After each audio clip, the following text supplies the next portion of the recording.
ఒకరు చదువుకుంటున్నారు. మా కొరకు మా కుటుంబం కొరకు మీరు జ్ఞాపకం చేసుకొని మనవి చేస్తున్నాను. దైవజనం చెప్పినట్టుగా నా పేరు మాస్టర్ సురేష్ గారండి. మన రాష్ట్రం అనగా మన రాష్ట్రం అనడానికి కొంచెం వీలు లేనట్టుగా ఉంది. ఓకే, ఒకప్పుడు మన రాష్ట్రం అని చెప్పుకునే ఆంధ్ర రాష్ట్రంలో ఆదిలాబాద్ అనేటువంటి ప్రాంతంలో అధిక అడవి కలిగి అధిక అడవి ప్రాంతం నక్సలైట్ ఉండే ప్రాంతంలో దేవుని కృప చేత రక్షింపబడి దేవుని పరీక్షల్లో కొనసాగే కృప చూపాడు. అందుని బట్టి ప్రభుని స్తుతిస్తూ ఉన్నాం. సో మా ప్రాంతంలో అనేక సందర్భాలలో మరి సాధారణంగా మేము అన్ని కలిసి నక్సలైట్తో కలిసి ఉండే వాళ్ళము. ఇప్పటికీ కూడా ఆదిలాబాద్ ప్రాంతంలో చాలా అడవి ప్రాంతం. దాన్ని బట్టి కూడా మరి దేవుడి కృప చేత రక్షించాడు. 1985 సంవత్సరంలో యేసు ప్రభువును నమ్ముకొని అప్పటికి నేను ఒక 5వ క్లాస్ చదువుకుంటున్నప్పుడు ఆ సమయం నుండి దేవుని పరిచర్య చేయాలన్నటువంటి ఒక ఆశతో నేను ఉన్నాను. ప్రభువు దేవుని పరిచర్యకు తీసుకెళ్ళి మరి దేశంలో ఉన్నటువంటి పంజాబ్ ప్రాంతంలో ట్రైనింగ్ ముగించుకొని దేశంలోని 22 రాష్ట్రాల్లో దాదాపుగా వెళ్ళి పరిచర్య చేసి చివరికి పెద్దపల్లి ప్రాంతంలో స్థిరపడి పరిచర్య కొనసాగిస్తున్నాను. సో ఈ విధంగా మరి ఈరోజు ఈ యొక్క పరిచర్యకు రావడానికి ప్రభు చూపిన కృపకై ప్రభుని స్తుతిస్తున్నాం. ఈరోజు దేవుని యొక్క పరిశుద్ధమైన సన్నిధిలో మరి దైవజనులు అనేక విషయాలు మనకు బోధిస్తూ ఉంటారు. నాకంటే ఎక్కువగా నేను మీకు వాక్యాన్ని, ప్రవచనాలను, ప్రత్యక్షతలను బోధిస్తూ ఉంటారు. మీరందరూ పాలు తాగేవారా, మాంసం తినేవారా? మాంసం తినేవారా కదా? ఇప్పుడు చెప్పు, మాంసం తినేవారా, పాలు తాగేవారా? Very good.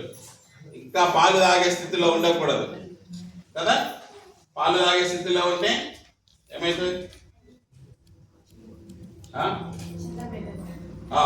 అంటే పెళ్ళి కాదు, పెళ్ళి అవుతుందా? పాలు తాగే వాళ్ళు ఏమైనా పెళ్లి చేసుకుంటారా? మరి వేసుకో, పెళ్లి చేసుకోవాలి, ఏం చేయాలి?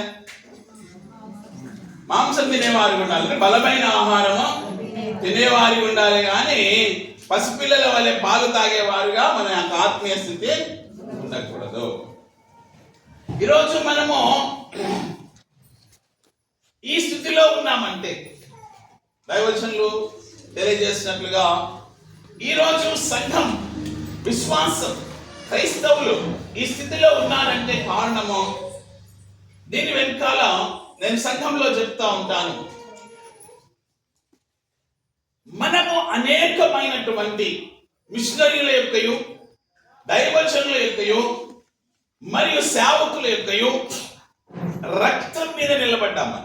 ఈరోజు సంఘం కట్టబడింది అని అంటే వేల కొలది జనులు, లక్షల కొద్ది దైవ సేవకులు ప్రపంచంలో పరిచర్య చేయడానికి వారి ప్రాణాలను, వారి రక్తాలను ధారపోసినప్పుడు ఆ సంఘం ఈరోజు ఈ వరకు నిలబడింది. చెప్తే చెప్పండి, లేకుంటే ఇష్టమైతే చెప్పండి. ఇష్టం లేదన్నట్టు, ఇష్టం లేదుగా మరి ఏదో చెప్పలేగా, రైట్. కాబట్టి మనమంతా కూడా ఆ యొక్క ఒక బలమైనటువంటి ఈ సంఘాలు నిలబడడానికి కారణం నేను సంఘంలో చెప్తా ఉంటాను. మనం ఈరోజు సుఖంగా ఉన్నాం, మనం ఈరోజు బాగుందాం. We are fine today.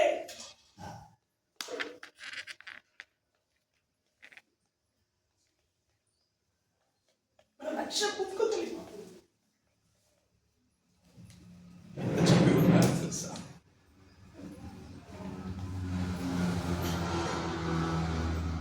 ఈరోజు సంఘం ఏ స్థితిలో ఉందో తెలుసండి. శ్రమలు లేని సంఘంగా ఉంది. చిన్న చిన్న మాటలకే కుంగిపోతున్న సంఘం ఇది. కానీ 1వ శతాబ్దంలో నీరో చక్రవర్తి కాలంలో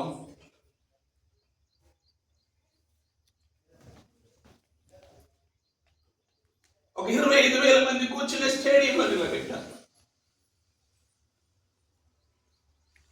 అందరూ ఒక విత్తలాగా చూస్తా ఉన్నారు.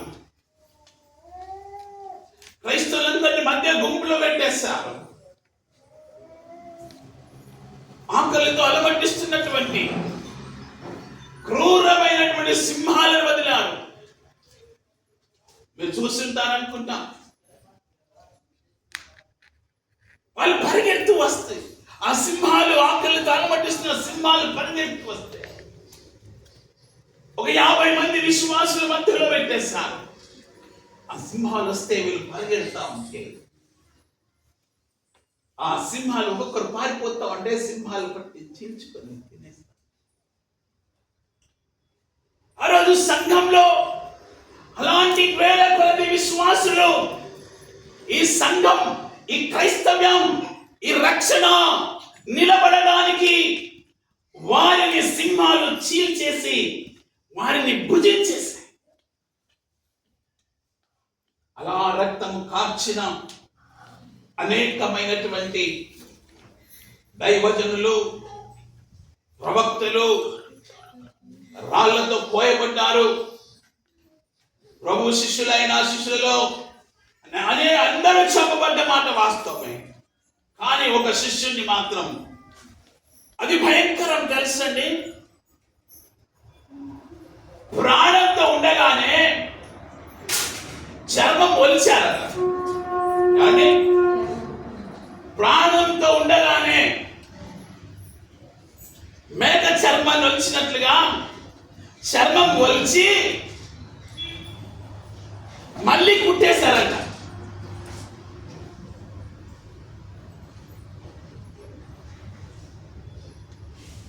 ఇంతటి శ్రమలలో నుండి వచ్చింది సంఘం.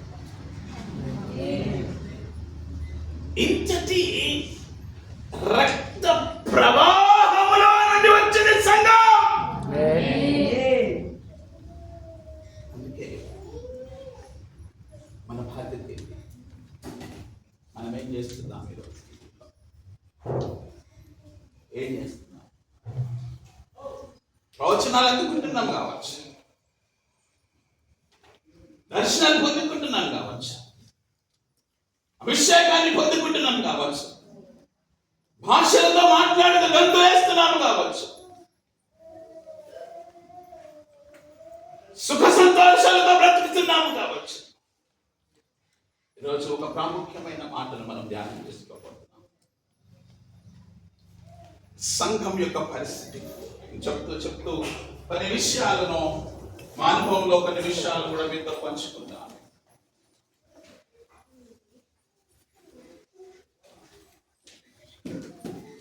చాలా అనే మహిమగల స్వాతంత్రం అంటారు. సరే, మహిమగల స్వాతంత్రాన్ని పొందుకోవడానికి మనం చేయాల్సిన ఒక ప్రాముఖ్యమైన విషయం. సో ఇప్పుడు హెచ్కేల్ గ్రంథం 9వ అధ్యాయం, హెచ్కేల్ గ్రంథం 9వ అధ్యాయం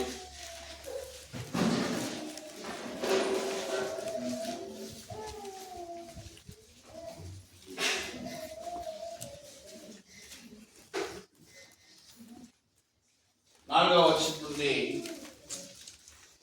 యెహోవా యెరూషలేము పట్టణంలో ప్రవేశించి చుట్టూ తిరిగి దానిలో జరిగిన హేయ కృత్యములను గురించి మూలుగులుచు ప్రలాపించుచున్న వారి లావాటముల గుర్తు వేయమని నాకు ఆజ్ఞాపించి నేను వినుచుండగా వారికి నాకు సెలవిచ్చును.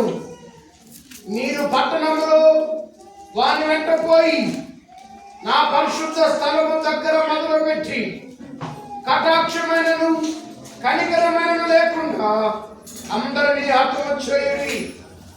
అందరూ నశించినట్లు ఎవరిని విడిచిపెట్టక పెద్దవారిని, చిన్నవారిని, కన్యకలను, స్త్రీలను, పిల్లలను చంపవలను గాని ఆ గుర్తు ఎవరికుండునో వారిని ముట్టకూడదు. ఆమేన్ చెప్తారా? ఆ గుర్తు ఎవరికుండునో వారిని ముట్టకూడదు. వారు మందిరము ముందరనున్న పెద్దలను వారు మందిరము ముందరనున్న పెద్దలను హతము చేయ మొదలుపెట్టగా అవనారి హాసకులారి గంతుల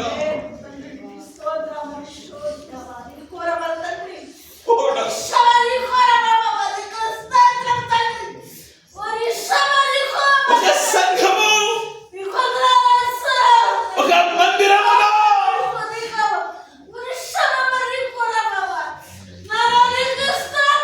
పెద్దలను హతము చేయ మొదలుపెట్టెను.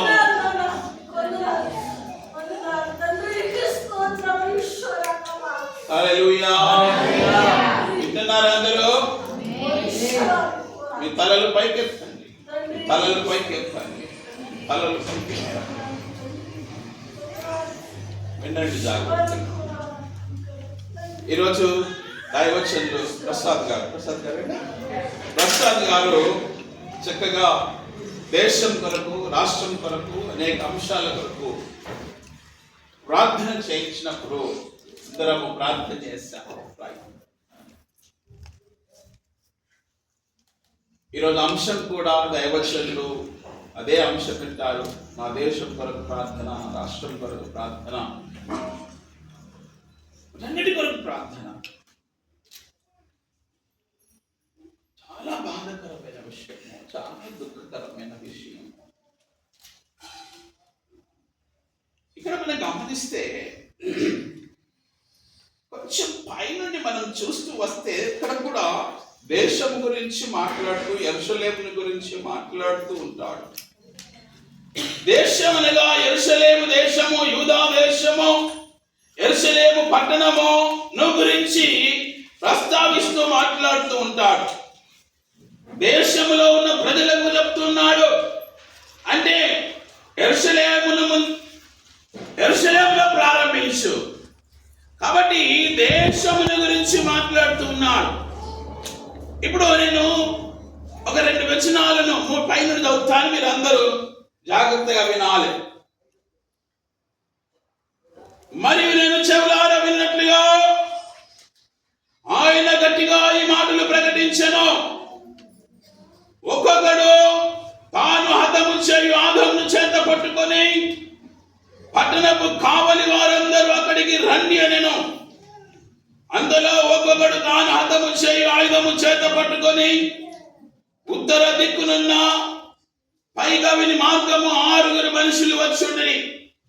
వారి మధ్య ఒకడు అవిసెనార బట్టలు ధరించుకొని నడుమునకు లేఖకుని సిరాబుట్టి కట్టుకొని ఉండెను. వారు ఆయన ఆలయమున ప్రవేశించి ఇత్తడి బలిపీఠమునొద్ద నిలిచిరి.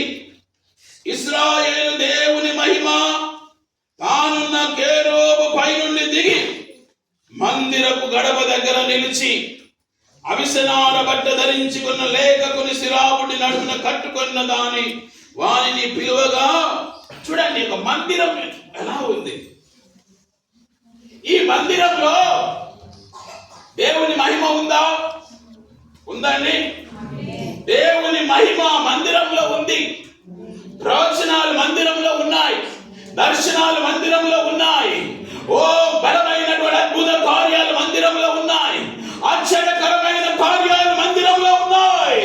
ఓ బలమైన గొప్ప కార్యాలు జరుగుతున్నాయి. దేవుని మహిమ ఆ యొక్క మందసం యొద్ద నుండి వచ్చింది. ఆ లేఖికుడైన శిరాబుడి ధరించుకొని అతని యొద్దకు వచ్చేసింది. ఆ ఇత్తడి బలిపీఠం యొద్దకు, ఆ ఇత్తడి బలిపీఠము శుద్ధీకరణకు సాదృశ్యము. ఆ ఇత్తడి బలిపీఠము శుద్ధీకరణకు సాదృశ్యము. ఆ యొక్క బలిపీఠమునందు నుండి గంగాళం యొక్క మధ్యలో శుద్ధీకరణ స్థలములోనికి లేఖికుడు వచ్చి నిలబడ్డాడు. అప్పుడు మహిమ అక్కడికి వచ్చింది. మహిమ రావడానికి బలిపీఠం అనుభవము, మహిమ రావడానికి గంగాళం యొక్క అనుభవంలోనికి ఆయన వచ్చాడు. ఆ వచ్చిన వెంటనే అక్కడ ఒక మాట అంటున్నాడు. ఆ విసనార బట్ట ధరించుకొని లేఖకుని సురాబుడి నడుము కట్టుకుని వారిని పిలువగా, యెహోవా యెరూషలేము పట్టణంలో ప్రవేశించి చుట్టూ తిరిగి ఏం చేయాలి? మొత్తం తిరిగేసాయి. మందిరం మొదలుకొని పట్టణమంతా తిరిగేసాయి. మందిరం మొదలుకొని పట్టణమంతా తిరిగేసి ఏం చేయాలి ఇప్పుడు? ఒక లేఖికుడు అని తెలుసు కానీ అందు తెల్ల బట్ట ధరించుకొని నడుముకు ఒక సిరాబుడ్డి అని తెలుసు కానీ ఇంకు బాటల్ అంటే ఇంకు బాటల్ పెట్టుకొని అందులో ఒక ముద్ర పెట్టుకున్నాడు. సో నువ్వు వెళ్ళి చూడు, వారి మీద ఏం చేసే నువ్వు ముద్ర వేయి. ముద్ర వేస్తే అని ముద్ర వేయమని చెప్పినప్పుడు మీరు అప్పుడు లేఖికుడు బయలుదేరాడు. ఏం చేశాడండి? బయలుదేరాడు. బయలుదేరి పట్టణమంతా తిరిగాడు, దేశమంతా తిరిగాడు, రాష్ట్రమంతా తిరిగాడు, ప్రజలంతా తిరిగాడు. చివరికి మందిరంలోకి వచ్చాడు. మాట ఏంటంటే వినండి, ఆ గుర్తు ఎవరికి ఉండునో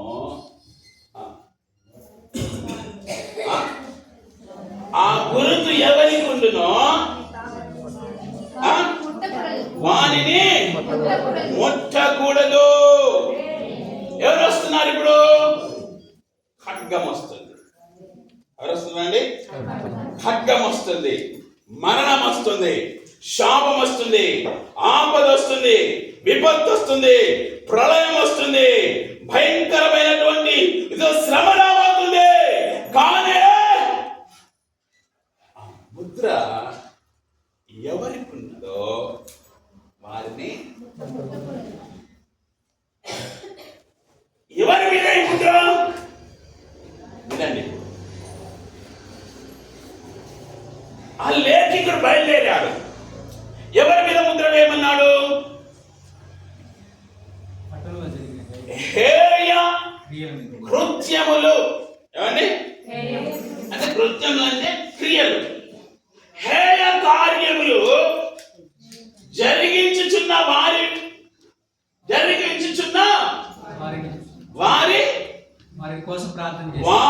కోసము మూలుగులించు ప్రలాపించుచు నా వారి మీద ముద్ర వేయ. ఏం హేకృత్యం చేస్తున్నారు వీళ్ళు?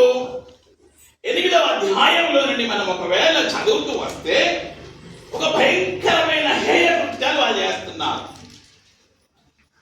ఏమని కార్యాలు చేస్తున్నారు? 8వ అధ్యాయము చాలా విషయాలు ఉన్నాయి. ఒక 2 మాటలు చదివిస్తాను నీకు. చూడండి, పైన చదువుతూ వస్తే 8వ అధ్యాయము 5వ వచనంలో నరపుత్రుడా ఉత్తరపు వైపు చేరి చూడమని యెహోవా నాకు సెలవీయగా నేను ఉత్తరపు వైపు చేరి చూచితిని. ఉత్తరపు వైపున బలిపీఠపు గుమ్మము లోపల రోషము పుట్టించు ఈ విగ్రహము కనబడును. అంతటా ఆయన నాకు సెలవిచ్చును, నరపుత్రుడా, వారు చేయదాని నువ్వు చూచుచున్నావు కదా, నా పరిశుద్ధ స్థలమును నేను విడిచిపోనట్లుగా ఇశ్రాయేలీలు ఇక్కడ చేయు అత్యధికమైన హేయ కృత్యములు చూచితివా? ఈ తట్టు తిరిగిన ఎడల వీటి కంటే మరి అధికమైన హేయ క్రియలు చూచెదవు. అప్పుడు ఆవరణపు ద్వారము దగ్గర నన్ను ఆయన దింపగా గోడలోనున్న సందు ఒకటి నాకు కనబడెను. నరపుత్రుడా, ఆ గోడకు కన్నము తవ్వమని ఆయన నాతో సెలవీయగా నేను ఆ గోడకు కన్నము తవ్వినంతలో ద్వారం ఒకటి కనబడెను. నువ్వు లోపలికి చొచ్చి ఇక్కడ వారిట్టి హేయ కృత్యములు చేయుచున్నారు చూడమని ఆయన నాకు సెలవీయగా. 15వ వచనము. అప్పుడు ఆయన, నరపుత్రుడా, ఇది చూచితివి గాని నువ్వు తిరిగి చూచిన ఎడల వీటిని మించిన హేయ కృత్యములు చూచునని నాతో చెప్పి యెహోవా మందిరపు లోపలి ఆవరణంలో దిగుగా అక్కడ యెహోవా ఆలయ ద్వారము దగ్గరనున్న మంటపమునకును బలిపీఠమునకును మధ్య ఇంచుమించు 25 మనుషులు కనపడేది. వారి వీపులు యెహోవా ఆలయము తట్టును, వారి ముఖములు తూర్పు తట్టును తిరిగి ఉండెను. వారు తూర్పులనున్న సూర్యునికి నమస్కారం చేయుచుండిరి. ఇప్పుడు అంతా ఎక్కడ జరుగుతుందండి? ఎక్కడ జరుగుతుంది? దేవాలయంలో. మందిరపు ఆవరణంలో, మందిరపు గడప దగ్గర, బలిపీఠం దగ్గర, మందిరపు ఆవరణంలో నుండి ఇవన్నీ చూపిస్తున్నాడు. ఇదెక్కడో అన్య దేశంలో గురించి మాట్లాడలేదు. ఇదేదో వేరే విగ్రహారాధన చేసే దేశంలో జరుగుతున్న హేయ కృత్యాల గురించి కాదు.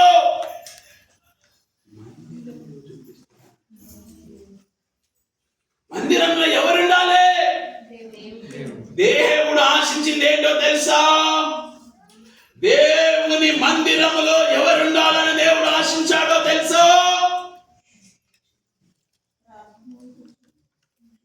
హేయ కృత్యములు చేయుచున్న వారి అనగా హేయ కార్యములను చేయుచున్న వారి గురించి మూలుగులుచు ప్రలాపించు వారే మందిరంలో ఉండాలని దేవుడు ఆశిస్తున్నాడు. ఈరోజు ఎవరున్నారు మందిరం? ఎవరుంటున్నారు మందిరంలో? ఎవరున్నారండి? స్వస్థతలు కోరేవారు, అద్భుతాలు కోరేవారు, ఆశ్చర్య కార్యములు కోరేవారు, సుఖజీవం కోరేవారు, మంచి బ్రతుకులు కోరేవారు, దీవెనలు కోరేవారు, ఆశీర్వాదములు కోరేవారు. ప్రభు ఆశించేది ఒక మందిరంలో ఎవరు ఉండాలని ఆశపడుతున్నాడు? మందిరంలో ఈ యొక్క హే కృత్యములు అవేమైనా కావచ్చు, వారికి చూపించింది మాత్రం ఇంకా కింద చూస్తే కొంతమంది స్త్రీలైతే తమ్ముని దేవుని దగ్గర కూర్చొని ఆరాధిస్తున్నా. ఇదంతా ఒక మందిరం దగ్గరికి తీసుకొచ్చి దేవుడు ఆ ద్వారానికి కన్నం వేయించాడు. ఈ ద్వారం నుంచి తీసుకెళ్తాడు, ఆ గోడ దగ్గరికి తీసుకెళ్లాడు, ఈ గోడ దగ్గరికి తీసుకెళ్లాడు, ముఖ ద్వారాన్ని తీసుకెళ్లాడు, తర్వాత లోపలి ఆవరణలో తీసుకెళ్తాడు. నాయనా నాయనా నా ప్రవక్త, నువ్వు అనుకుంటున్నావేమో ఇశ్రాయేలు పరిశుద్ధులు పరిశుద్ధులు, ఇశ్రాయేలు రక్షణ పొందిన వారు, ఇశ్రాయేలు వివాహానికి సిద్ధమైన వారు, నీ సంఘ సభ్యులు పెళ్లి కుమార్తెగా సిద్ధపడిన వారని నువ్వు అనుకుంటున్నావేమో. దానికి చూపిస్తా, వీరంతరంగ విషయాలను నీకు బయలుపరుస్తారు అని భయంకరమైన ఒక దేవుని మహిమ ప్రత్యక్షత చూపించి చూడు వీళ్ళు ఏం చేస్తున్నారు. చూడు వీళ్ళ గురించే కదా నా దగ్గర నువ్వు ప్రార్థన చేస్తావు, వీళ్ళ గురించే కదా నువ్వు ఏడుస్తున్నావు, వీరి కోసమే కదా నువ్వు ప్రలాపిస్తున్నావు మందిరంలో కూర్చొని. ప్రవక్త చూడు, మందిరం దగ్గర 25 మంది కూర్చున్నారట. ఎక్కడ కూర్చున్నారట? మందిరంలో. ఈ మందిరంలో కూర్చున్న వాడి మనసులు ఇక లేవు, ఆలోచనలు ఇక లేవు, ప్రార్థనలు లేవు, ప్రార్థన వైపు లేవు. వారంట మందిరం వైపు వీపు చూపించి తూర్పున ముఖం పెట్టి సూర్యునికి నమస్కారం చేస్తున్నారు. వారి మనసులని బయట ఉండిపోయాయి. అంటాడు, వీరి కోసమే కదా నువ్వు ప్రలాపించేది, వీరి కోసమే కదా నువ్వు ఏడ్చేది, వీరి కోసమే కదా రాత్రి పగలని నా పిల్లలని నా ప్రజలని నువ్వు ఏడుస్తున్నావే, నా ప్రజలని నా పిల్లలని నువ్వు ఏడుస్తున్నావు కదా. చూడు, అంతరంగం ఉన్నటువంటి పరిస్థితులు, ఈ ప్రజల యొక్క పరిస్థితులు ఎలా ఉన్నాయి. అప్పుడు లేఖకుడు వెళ్ళాడట, లేఖకుడు వెళ్ళాడు, వీధి వీధికల్ వెళ్ళాడు, ఇంటి ఇంటికల్ వెళ్ళాడు, ఒక్కొక్క వ్యక్తి దగ్గరికి వెళ్ళి చూశాడు, పట్టణం అంతా పరిపాలించి వెళ్ళాడు, ఆ దేశమంతా తిరిగాడు. ఇశ్రాయేలు దేశాన్ని చూశాడు, ఆ యొక్క యూదా దేశాన్ని చూశాడు. ఆ యొక్క యెరూషలేము పట్టణం దగ్గరికి వచ్చాడు. యెరూషలేము పట్టణపు వీధుల్లోనికి వెళ్ళాడు. యెరూషలేము పట్టణంలో ఉన్న వీధిలో ఒక్కొక్క ఇంటికి వెళ్ళాడు. ఆ ఒక్కొక్క ఇంటి దగ్గర ఉన్నటువంటి ఒక్కొక్క విశ్వాస దగ్గరికి వెళ్ళాడు, ఒక్కొక్క యవనస్తు దగ్గరికి వెళ్ళాడు, ఒక్కొక్క వృద్ధురాల దగ్గరికి వెళ్ళాడు, ఒక్కొక్క స్త్రీ దగ్గరికి వెళ్ళాడు, ఒక్కొక్క యవను దగ్గరికి వెళ్ళాడు, ఒక్కొక్క చిన్నోడి దగ్గరికి వెళ్ళాడు, అక్కడ ఉన్నటువంటి యాజకుల దగ్గరికి వెళ్ళాడు, అక్కడ ఉన్నటువంటి ప్రజల దగ్గరికి వెళ్ళాడు. ఆయన తిరిగి తిరిగి తిరిగి చివరికి మందిరంలోనికి వచ్చాడు. ఆ మందిరంలోనికి వచ్చి చూడగానే ఆ మందిరంలో 25 మంది కనబడ్డారు. వీరు కూడా ఏం చేస్తున్నారని ఆ లేఖకుడు శిలాపుడి పట్టుకొని వచ్చాడు. వీరు మందిరంలో ఉన్నారు కదా, వీరు మందిరంలో ఉన్నారు కదా, వీరు బాగున్నారేమో, వీరు బాగున్నారేమో, వీరి మీద ముద్ర వేస్తాను అనుకునేసరికి వారు వీపు చూపిస్తారు. చివరికి ఏమైందో తెలుసా? ఇచ్చుకెళ్ళంటాడు. శిలాపుడి పట్టుకొని లేఖకుడు తిరిగి తిరిగి తిరిగి అలసిపోయి, ఒకవేళ ఇంతమంది మీరున్నారు, లోకానికి వెళ్ళిన తర్వాత మీరు ఒక్కరు కనిపించకపోతే మీ పరిస్థితి అలా ఉంది.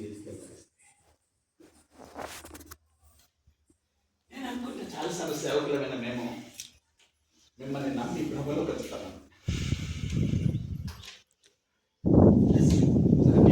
నా మట్టుగా చాలాసార్లు ఏడుస్తాను నేను. మీకు తెలుసా, గంటల తరబడి ఏడుస్తాను, గంటల తరబడిపోవచ్చు.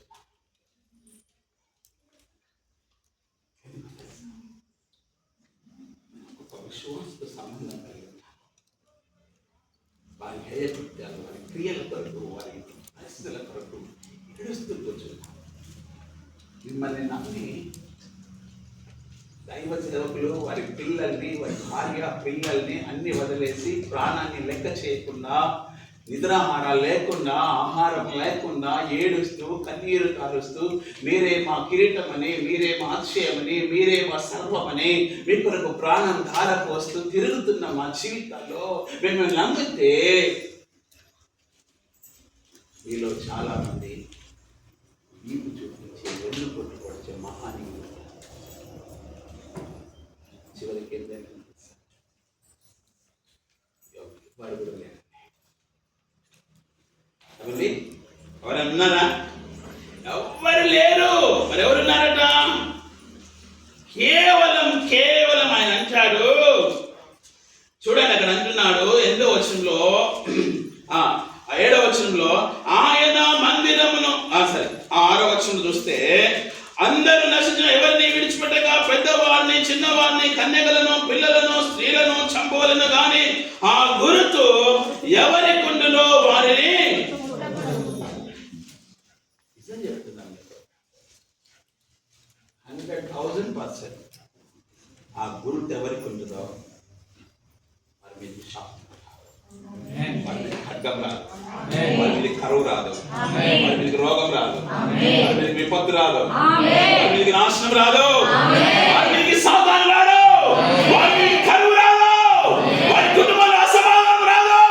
ఆ గుర్తు ఎవరికి ఉంటుందో వారి మీదకి ఏ దుష్ట శక్తి ప్రభావం రాదు.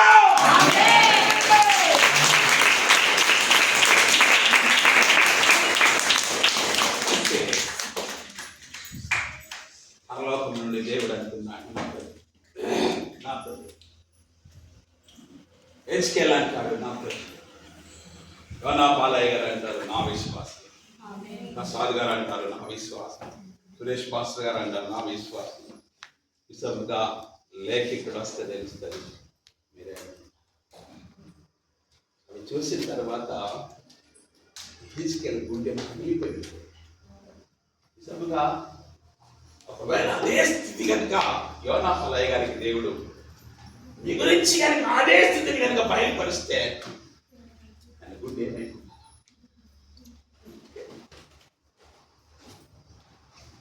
ఇన్ని సంవత్సరాలు కష్టపడింది అర్థమైపోతే, ఇన్ని సంవత్సరాలు ఏడ్చి ఏడ్చి ప్రలాపించిన నా హృదయాలు వ్యర్థమైపోయినాయన్న ఆ దుఃఖము తప్ప ఇంత మిగిలేదేమీ లేదు.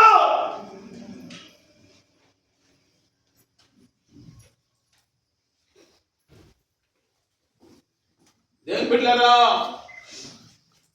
ఆ గురుంత ఎవరికి ఉంటుందో వారి మీదకి చెప్పండి చెప్పండి ఏమీ రాదు, ఖడ్గము రాదు, శాపము రాదు, మరణము రాదు, రోగము రాదు. కొద్దిమంది చెప్తున్నారు మీకు మీకు కావాలి అంటే మీకు లేదన్నాడు. సరే, ఇప్పుడు గుర్తుందా ఈరోజు సంఘాల్లో కావాల్సింది ఏంటి?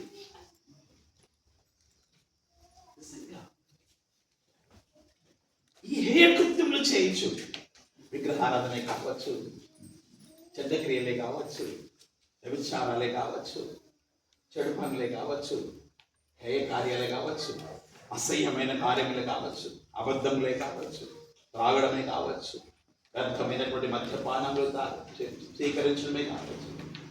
ఇవి చేస్తున్న వాళ్ళని చూసినప్పుడు ఎప్పుడైనా నువ్వు ఏడ్చావా?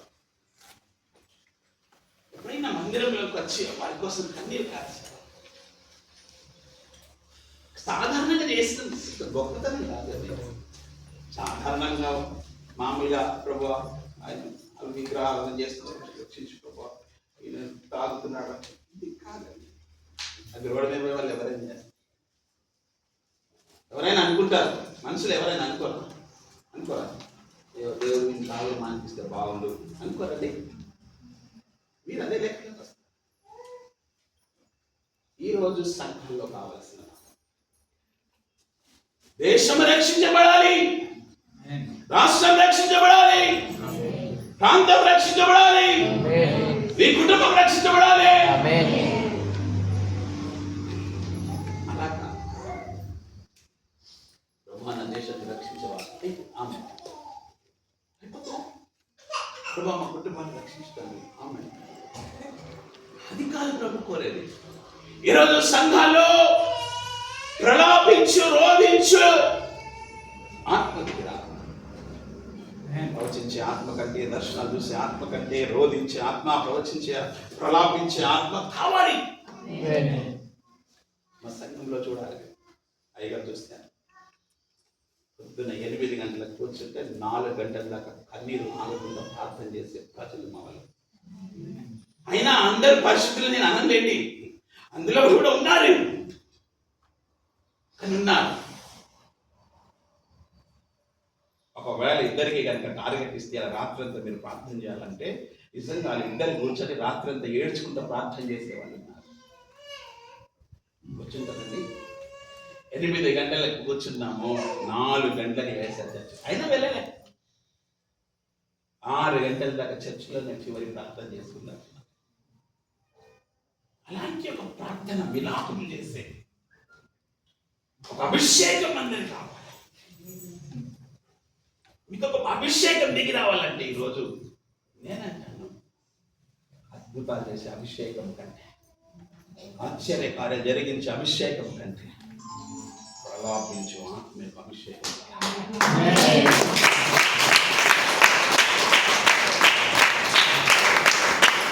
ఈరోజు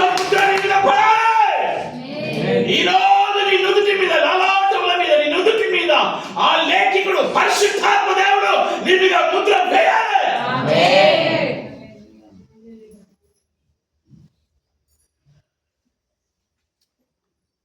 ఎందుకు లేదంటే సంఘం సుఖాలకే అలవాటు. అయ్యగారు ఇంతకుముందు చెప్పినట్టు ఎంతసేపు ప్రార్థన టైం ఇస్తాం మనం ఇంట్లో. మీరు పని చేసే దగ్గర ఎంతమంది వింటారు చెడు పని చేసి వాళ్ళ గురించి చెప్పడం కన్నీరు ఎవరొస్తారా? మీతో పాటు ఎవరొస్తారు ఎంతమంది ఉన్నారు కదా, లేరా? హే కృత్యం చేసే వాళ్ళు లేరా?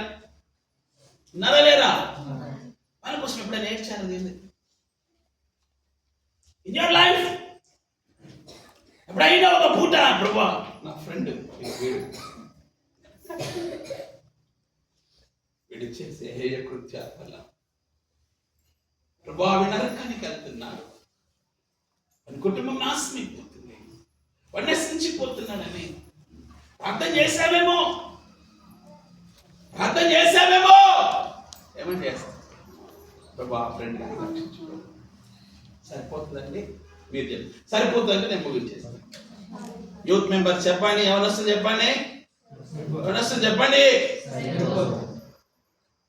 మీరు సరిపోతుందంటే నేను ముగించేసి కూర్చుంటా. ప్రభా నా ఫ్రెండ్ని రక్షించు. సరిపోతుందండి? ప్రభా నా భర్తను రక్షించు, లేదా మా అక్కను రక్షించు, లేదా మా ఆడబిడ్డను రక్షించు. అది మీ ఆడబిడ్డ భర్త పిల్లలు తాగుపోతారు, లేదా మీ అన్నగారు తాగుపోతారు, మీ తల్లి తాగుపోతారు, మీ మామ తాగుపోతారు. వాళ్ళని రక్షించిన ఒకటే నిమిషం కుటుంబాన్ని రక్షించిన. సరిపోతుందండి?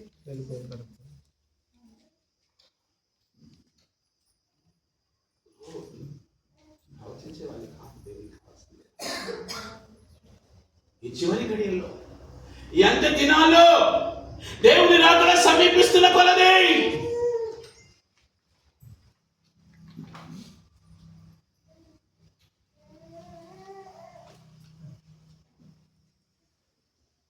హేయ కృత్యములు జరిగించున్న వారి గురించి అని. ఎలాంటి వారు కావాలంట? మూల్గులిడుచు ప్రలాపించుచున్న వారు కావాలి. మూల్గులిడ్చు అంటే తెలుసు కదా? మూల్గులిడ్చు అంటే వెక్కి వెక్కి ఏడుస్తాడు. వెక్కి వెక్కి ఏడుస్తాడు. నేను ఏడుస్తాను అట్లా సంఘంలో.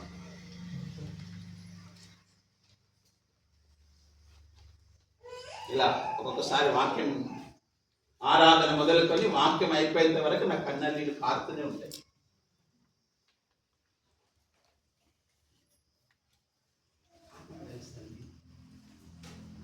ప్రజల యొక్క విశ్వాసం అంటే అన్య దేశం గురించి మాట్లాడట్లేదు ప్రభు. మందిరం అంటే మందిరంలోనే కదా. వీళ్ళు చూడండి ఎక్కడ ప్రారంభించారట? అక్కడ అంటున్నాడు, వారు మందిరము ముందరనున్న పెద్దలను. ఎక్కడ మొదలైందండి? అంటే మందిరంలో కూడా లేదు. మందిరంలో కూడా ప్రలాపించేవారు మరి ఎవరున్నారండి?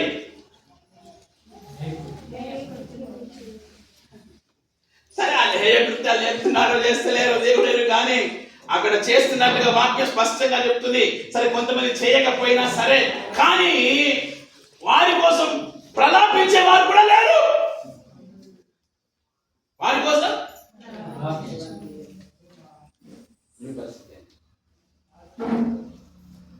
దేవుడు ఈ రోజు కనుక ఖడ్గానికి పంపిస్తాడు. మీ పరిస్థితి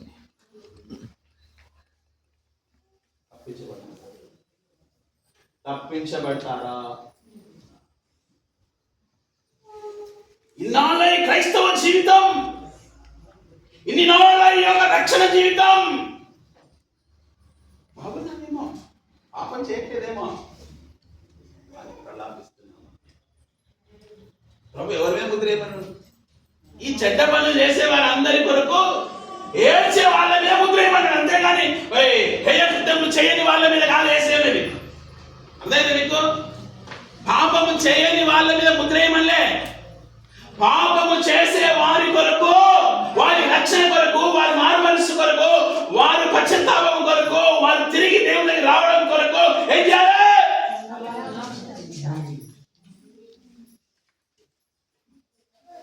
తిరిగి రావడానికి వలాపించి ఏడ్చే వాళ్ళ కొరకు, ఏడ్చే వాళ్ళు కావాలి.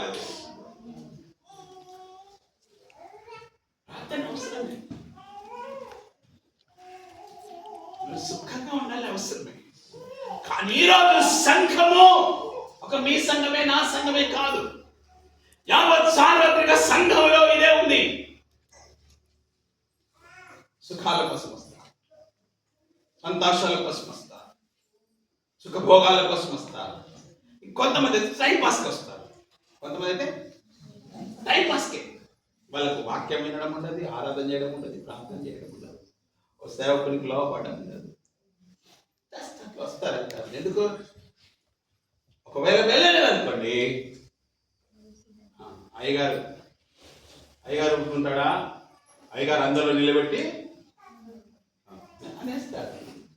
ఆ భయానికి కొంతమంది వస్తారు. మందిరములో ఈరోజు ప్రభు కనుక మనలో ఒక్కొక్కరిని ప్రశ్నిస్తే, నువ్వు రక్షించబడాలి, నువ్వు దీవించబడాలి, నువ్వు తప్పించబడాలి, మరణం తప్పించబడాలి, నరకం తప్పించబడాలి, శాపం తప్పించబడాలి, నువ్వు ఎదగాలి, నువ్వు ఆశీర్వదించబడాలి అని అంటే నీ లోలోచముల మీద, నీ నుదుటి మీద ఒక ముద్ర వేయాలి.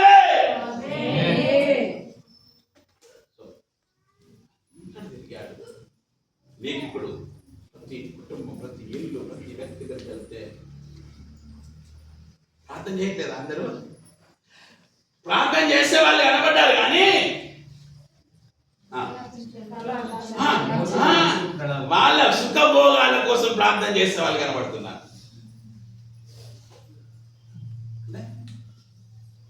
దేనికోసం ప్రార్థన చేస్తున్నారు?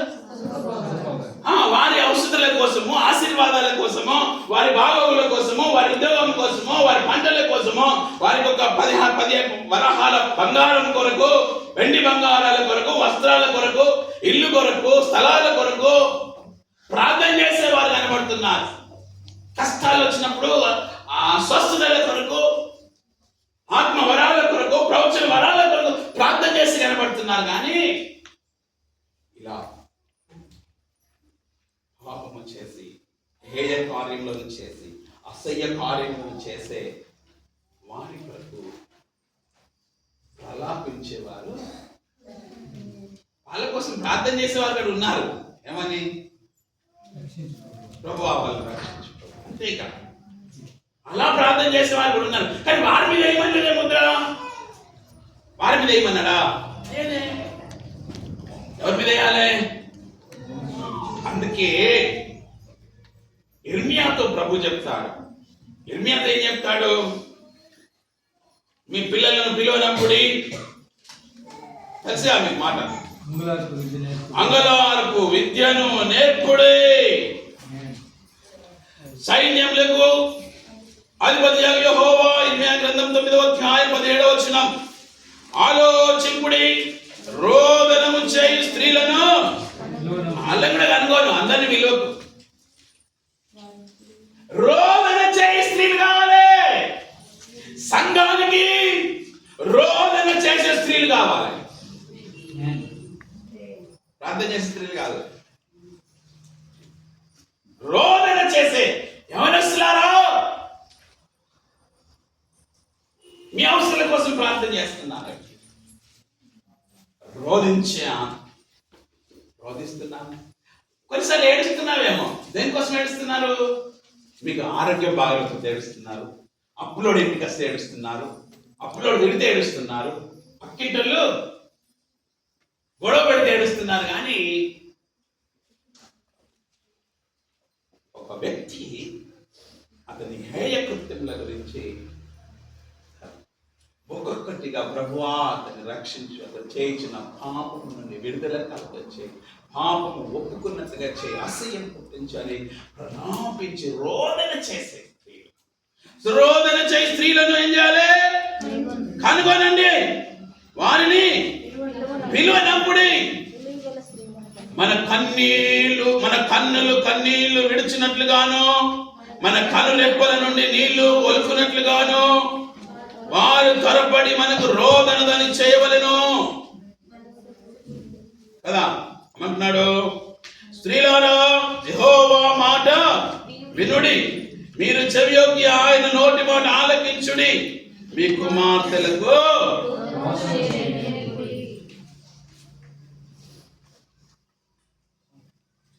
రోదనం చేయడం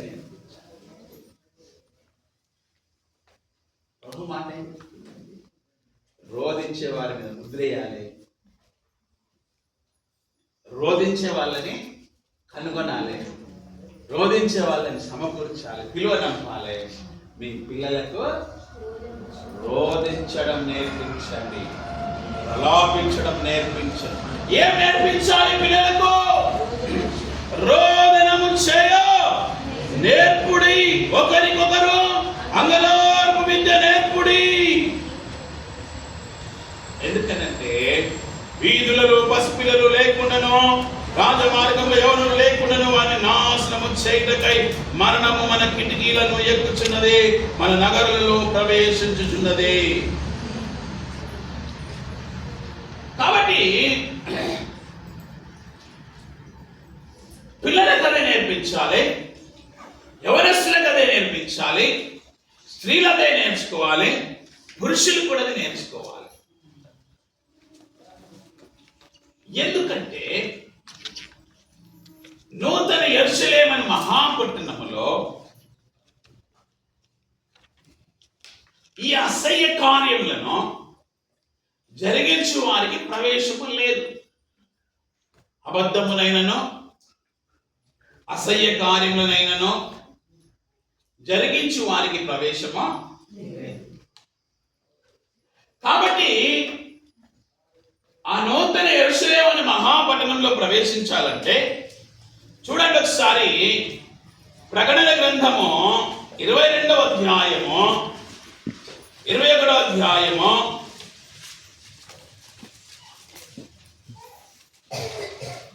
27వ వచనంలో గొర్రె పిల్ల యొక్క జీవ గ్రంథమందు వ్రాయబడిన వారే వానిలో ప్రవేశించును గాని నిషిద్ధమైనది ఏదైనా అసహ్యమైనది అబద్ధమైన దాన్ని జరిగించి వాడైనను దానిలో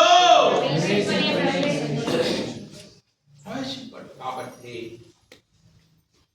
అందుకే దేవుడు ఎక్కడ ప్రారంభించారంటే, హతము చేయడం ఎక్కడ ప్రారంభించారంటే మందిరంలో హతము చేయడం ప్రారంభించారు. మందిరంలో ఉన్నవారు కూడా హేయ కృత్యములు చేస్తున్నారు. మందిరంలో ఉన్నవారు వారి కొరకు ప్రలాపించడం లేదు. ఇటువంటి వారి కొరకు ప్రార్థన చేయాలి. అందుకే చివరిగా హెచ్కేల్ ఎంతో బాధపడుతూ ఉంటాడు. అయ్యో ఒక్కరు కూడా, చివరికి నేను ఒక్కడినే మిగిలిపోయి, చివరికి కూడా ఆయన మిగిలింది. ఆ దైవజనుడే మిగిలిపోతాడు. కానీ ఒకవేళ మిగిలాలి, దైవజనంతో పాటు మీరు కూడా ఉండాలి అని ఆశ మీకుంటే ముందుగా మీ నుదుటి మీద ముద్ర వేయబడాలి. ఆ ముద్ర వేయబడాలంటే చెప్పండి, ఇప్పుడు ఆ ముద్ర వేయబడాలంటే మూలుగు నిడుచు ప్రలాపించాలి. ఎవరికో హేయ కృత్యములు జరిగించి వారి కొరకు ప్రలాపించాలి, రోధించాలి. యేసు ప్రభువు వారి లోకంలో ఉన్నప్పుడు ఏం చేశాడంటే, మహావేదనతోనూ రోదనతోనూ కన్నీళ్లతోనూ, ఏప్రిల్ రాష్ట్ర పత్రిక 5వ అధ్యాయంలో మాట్లాడుతుంది. అంటే ఆయన గారు చేసి మనకు మాదిరిని చూపించాడు.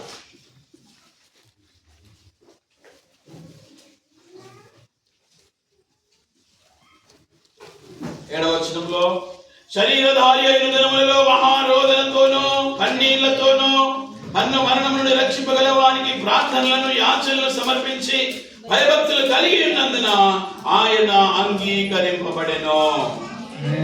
ప్రైజ్ ది లార్డ్, హల్లెలూయా. ఎందుకంటే అండి ఆయన కూడా రోధించాడు. అయ్యో కొరాజీమా, అయ్యో బెత్సైదా, సదోమ గొమొర్రాలో జరిగినట్లుగా మీ మధ్య సుచక్రి జరిగిన సదోమ గొమొర్రాలో ఒకవేళ జరిగి ఉంటే వారు రక్షింపబడి ఉండేవారేమో. యెరూషలేము వైపు చూసి ఆయన రోధిస్తున్నాడు. ఆయన మందిరంలోనికి వచ్చి ఏడ్చాడు, మందిరాన్ని చూశాడు. అయ్యో నా మందిరం ఏం చేశారు మీరు? దొంగల గుహగా మార్చేశారు. ఆ మందిరంలో వ్యాపారం, అందరు ఎక్కడ ఉన్నారండి? అందరు మందిరంలోనే ఉన్నారు. కానీ మందిరంలో వ్యాపారం చేసేవారు ఉన్నారు, మందిరంలో రూకలు అమ్ముకునే వారు ఉన్నారు, మందిరంలో పావురాలు అమ్ముకునే వారు ఉన్నారు, మందిరంలో అన్ని చిల్లంగితనాలు చేసేవారు కూడా ఉన్నారు. కానీ హెచ్కేల్ కూడా అదే చూస్తున్నాడు. మందిరంలో అందరు ఉన్నారు, కానీ ఎవరు లేరు. హేయ కృత్యములు జరిగించి వారి కొరకు ఏడ్చుచు ప్రార్థించేవారు. ఈరోజు సంఘాలలో కావాల్సిందే ఏం కావాలండి? ఆ గుర్తు మీ మీద ఉంటే మీ మీదికి ఆ గుర్తు ఎవరికి ఉండునో అతనిని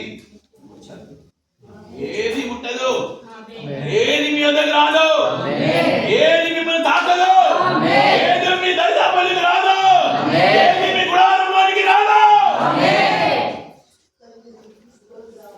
ప్రలాపించి రోధించే ఆ ఆత్మ యొక్క అభిషేకం పొందుకోవాలి.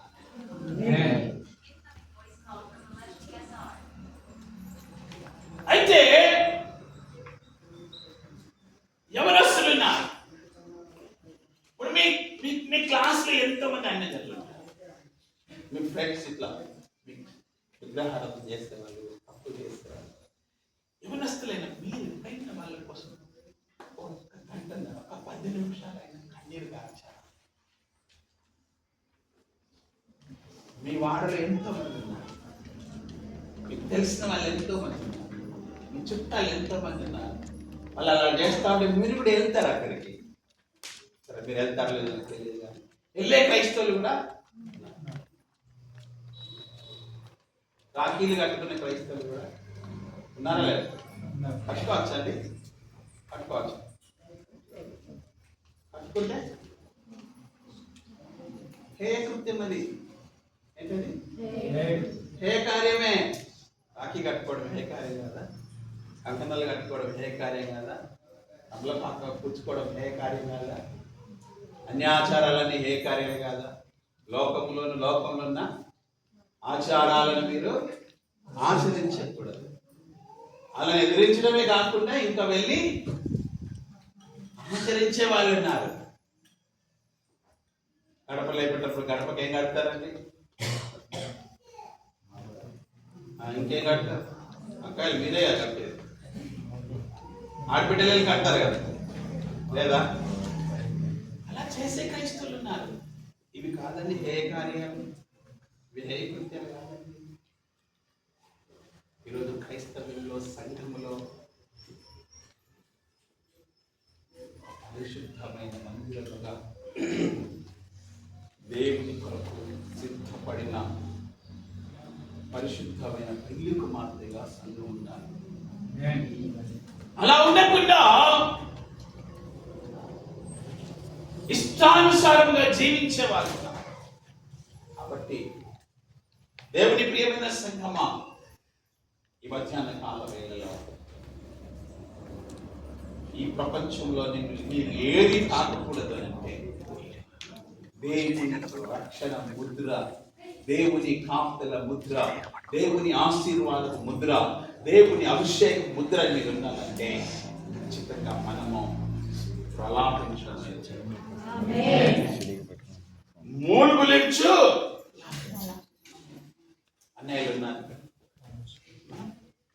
ఉద్యోగం చేసే దగ్గర, పని చేసే దగ్గర ఉన్నారే ఏ పూజ చేసేవారు. ఎప్పుడైనా వారి కోసం ఒక 10 నిమిషాలు అయ్యో ప్రభువా ఏడ్చిన రోజు ఒకటైనా మన జీవితంలో ఉందా? అలా ఉంటే నేను దగ్గర ఉన్నా. లేకపోతే మాత్రం ఖడ్గం నీ మీదకి వస్తుంది, శాపం నీ మీదకి వస్తుంది, మరణం నీ యొద్దకు వస్తుంది. ఆ ఖడ్గం రాగానే ఏం జరిగేది? మరణం చేసేది. ఎక్కడ మొదలు పెట్టినంటే మందిరం దగ్గరనే మొదలు పెట్టారు.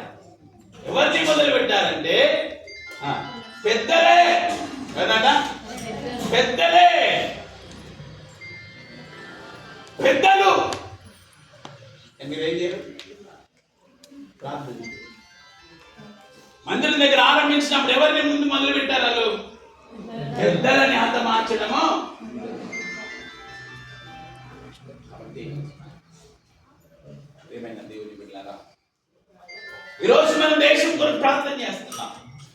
మన దేశంలో జరుగుతున్నటువంటి భయంకరమైన విగ్రహాలు, భయంకరమైన హేయకృత్యాలు జరిగించిన వారి కొరకు, రక్షణ కొరకు ప్రార్థించాలి. అది అత్యంత ప్రాముఖ్యం. మనం ఒకరి బాగోగుల కోసం చేస్తామో చేయమో తర్వాత సంగతి, కానీ ముందుగా వారు చేయించిన ఆ యొక్క హేయ కార్యములు, అసహ్య కార్యముల నుంచి వారు విడుదల పొందినట్లుగా మనం ప్రార్థన చేయాల్సిన బాధ్యత సంఘానికి ఉంది.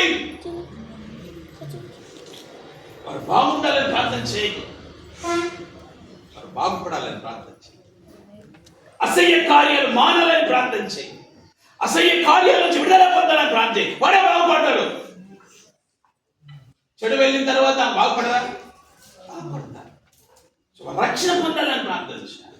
ఒక రక్షణ సరిపోదండి, వారిలో జరిగే ప్రతి అసహ్య కార్యముల నుండి వారు విడుదల పొందాలని ప్రార్థన చేయాలి.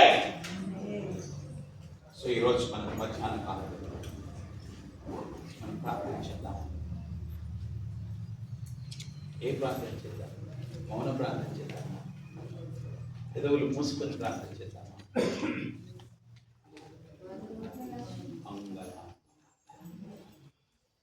గుర్తు చేసుకో, ఈ చుట్టాలు ఎవరైనా ఉన్నారో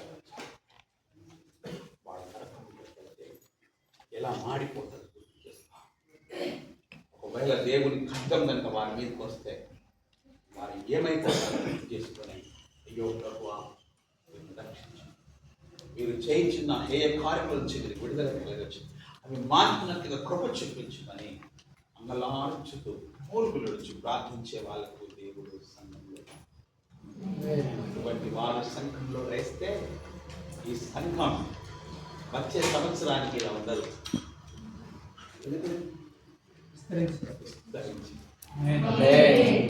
రెండంతలుగా, నూరంతలుగా, వెయ్యంతలుగా విస్తరించిపోతుంది. ఎందుకు విస్తరించలేదని అంటే అలాంటి అంగలార్చేవారు, అలా ప్రలాపించేవారు, అలా ఒక అసహ్య కార్యములు చేయించిన వారి కొరకు మోకరించి ఉపవాసం ఉండి ఏడ్చి ప్రలాపించే వారు సంఘములలో పొదవైంది. సాధారణమైన ప్రార్థన చేస్తున్నారు. ప్రభువా వారిని రక్షించు, ప్రభువా, ప్రభువా వీళ్ళని రక్షించు, ప్రభువా, ప్రభువా వారిని రక్షించు. దీంతోనే కాదు, పౌలు గారు అంటారు, ఒక జనమును కనుటకు ఒకనాటి ప్రసవ వేదన సరిపోవునా? ఆయన అంటాడు, ప్రసవ వేదన బిళ్ళారా, భూమి ప్రసవ వేదన పడు, సృష్టి మూలుగొచ్చినది విమోచన కొరకు, విడుదల కొరకు, ఈ ప్రపంచంలో జరుగుతున్నటువంటి అసహ్య కార్యములు, హేయ కృత్యముల నుంచి విడుదల పొందడానికి సృష్టి కూడా ఈ రోజు దేవుని సన్నిధిలో మూలుగులుచున్నది. చూడండి ఒకసారి ఆ మాట.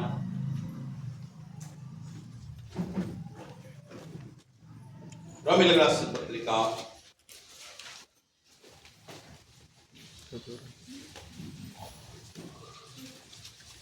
8వ అధ్యాయం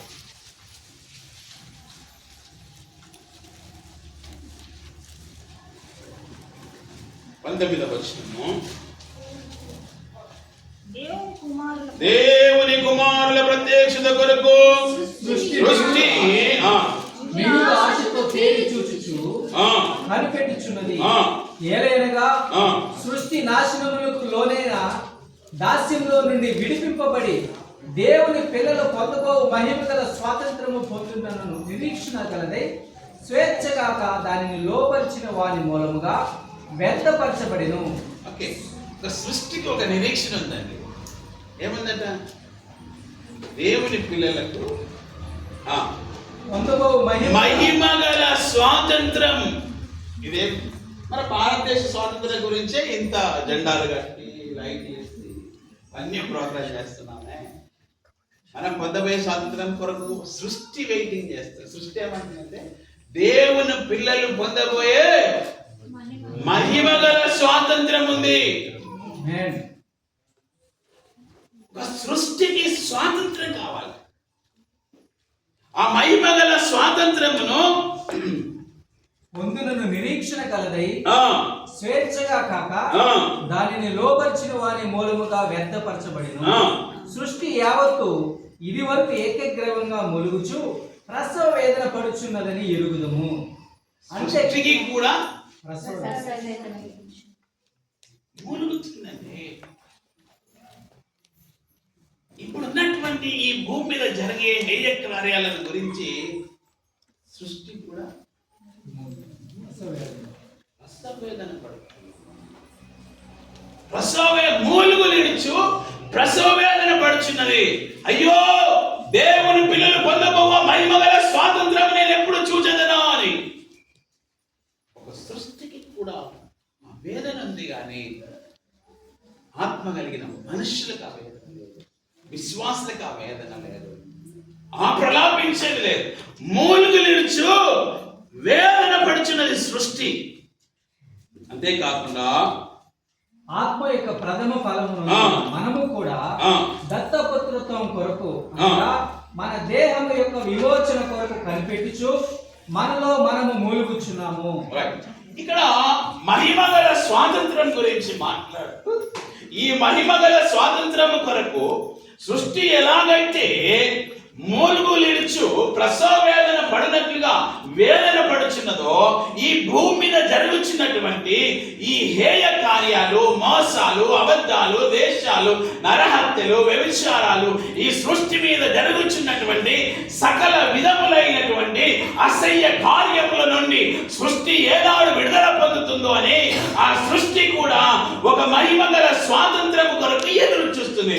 ఆ మహిమగల స్వాతంత్రము యేసు ప్రభుల వారు మేఘారుడే వచ్చినప్పుడు, రెండవ రాకడ సమీపించిన తర్వాత, రెండవ రాకడ గతించిన తర్వాత, సంఘం ఎత్తబడిన తర్వాత, ఆ తర్వాత యేసు ప్రభుల వారు హర్మగిదోని యుద్ధంలోనికి వచ్చి సాతాను ఓడించిన తర్వాత 1000 సంవత్సరాలు ఈ భూమి మీద పరిపాలన జరుగుతుంది. ఆ పరిపాలనే, ఆ 1000 సంవత్సరాల పరిపాలన కాలమునే మహిమగల స్వాతంత్రము అంటారు. ఆ మహిమగల స్వాతంత్రంలో సింహము, ఆవులు కలిసి ఉంటాయి, ఏనుగులు, మేక పిల్లలు కలిసి ఉంటాయి. అంటే సృష్టి ఎలాగుండెనో, ఆరంభంలో సృష్టి ఎలాగుండెనో మళ్ళీ ఎలాగుంటుంది. ఇప్పుడు లోకమంతయు యెహోవా జ్ఞానము చేత నింపబడి ఉంటుంది, కానీ పాపం అనేది భూమి మీద, దాన్ని మహిమగల స్వాతంత్రము. ఆ మహిమగల స్వాతంత్రంలో మనం పాలు పొందాలంటే ప్రలాపించి హేయ కృత్యములు జరిగించి వారి కొరకు సృష్టి ఎలాగైతే మూలుగులింటున్నదో, మనం కూడా అలాంటి యొక్క రోధించి ఆత్మను అభిషేకము చెంది అనేకుల కొరకు మనం రోధిస్తూ ప్రార్థిస్తూ మనం జీవించినప్పుడే ఆ మహిమగల స్వాతంత్రాన్ని కూడా మనము కొంచెం ప్రార్థన చేద్దాం. నిజంగా ఈరోజు ఒకవేళ దేవుని ఆత్మ మన మధ్యలో, మనం ఇది రాబోయే ఉగ్రత తప్పించబడాలి. మనం కూడా దేవుని సన్నిధిలో రోధించి ప్రలాపించి ప్రార్థన చేద్దామా? ప్రార్థించుదాం. కొంతమంది కొరకు నీరు కాడుస్తూ రోధిస్తాం. హేయ కార్యములు జరిగించున్న వారి కొరకు, హేయ కృత్యములు జరిగించున్న వారి కొరకు ప్రభువా నీ పాదాలకు స్తోత్రం. దయచేసుకోండి. అయ్యో, వారు చేయించినటువంటి ఆ హేయ కృత్యముల కొరకు ఒకవేళ నువ్వు గనుక ఈ రోజు అలా గనుక ప్రలాపించకపోతే, ఇదిగో నీ మీద ముద్ర వేయబడదు. నీ మీద ముద్ర వేయబడాలంటే తప్పకుండా సంఘంలో మనం ఒక ప్రార్థన చేద్దాం. ప్రభువా, రోధించే ఆత్మతో, ప్రలాపించే ఆత్మతో నన్ను అభిషేకించమని ప్రార్థన చేద్దాం. ముందుగా అనేకుల రక్షణ కొరకు, ఈ ప్రాంతం యొక్క రక్షణ కొరకు, నీ చుట్టాలు, బంధువులు, స్నేహితులు, భారతదేశంలో జరుగుతున్నటువంటి హేయ కార్యము జరిగిస్తున్న వారి కొరకు మనం అందరం కూడా మూలుగులిడుచు ప్రలాపిస్తూ దుఃఖిస్తూ రోధిస్తూ అందరూ కూడా నోరు తెరిచి ప్రార్థన చేద్దాం. నేను అన్నాను ఇంతకు ఎవరు మౌన ప్రార్థన